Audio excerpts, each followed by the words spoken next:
শিল্প এগোয় তার জনগণের আকাঙ্ক্ষার সঙ্গে সঙ্গতি রেখে। কথা হচ্ছে খুরশিদ আলম ভাইয়ের জন্মদিন, সেটা হলো বড় কথা। এবং তিনি হচ্ছেন আমাদের না, আপনি আসার জন্য অনেক ধন্যবাদ আপনাকে, চ্যানেলকে অনেক অনেক ধন্যবাদ যে এত রোমান্টিক সুন্দর একটা জেনারেশনের একজন রোমান্টিক জেনারেশন, সেটা হচ্ছে 70 এবং 80 দশকের সেই জেনারেশনের তিনি হলো সঙ্গীতের প্রতিনিধি। সুখ ও আনন্দের ধারায় ছোট সংসার হোক পরিবার পরিকল্পনায়, জনস্বার্থে সেন্সেশন আইকন। এবং আমরা ছোটবেলায় যখন তার গান শুনছি, চুমকি চলেছে একা পথে, এইসব গান শুনে আমাদের প্রেম করার খুব আগ্রহ আজকে না হয় ভালোবাসা আর কোনোদিন না। আর কোনোদিন এইসব গান শোনার পরে তো চুমকি ব্যাপারটা খুব একজন তরুণ স্থির থাকতে পারে না, এটা সত্যি কথা। এবং আমরা সুন্দরী মেয়েদের দেখে সব গান মনে আসতো, অকপটে স্বীকার করছি।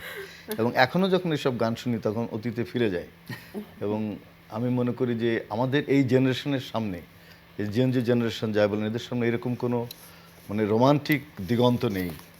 তাদেরকে খুঁজে বের করতে হয় যে আগে একটা দিগন্ত ছিল, কিন্তু আমাদের খুঁজে বের করতে হয় না। আমরা এখনো স্মৃতি তর্পণ করে সেই ওই গানে যে ধীরে ধীরে চল ঘোড়া সাথে মেরান করে সব গান শুনি। তারপরে আরো অনেক গান, অসংখ্য গান আপনার মানে যেগুলো চলচ্চিত্রে আসলে খুরশিদ আলম, সৈয়দ আব্দুল হাদি, রুনা লায়লা, সাবিনা ইয়াসমিন গান মুখস্থ আমাদের, তাই না? এবং এইসব গান শোনার পরে জেনারেশনের মধ্যে একটা সৎ প্রবৃত্তি, আমি বলবো, আর গান তো মানুষের হৃদয়কে পরিশ্রুত করে, সুন্দর করে, সে সুন্দর মানুষ তৈরি হতো।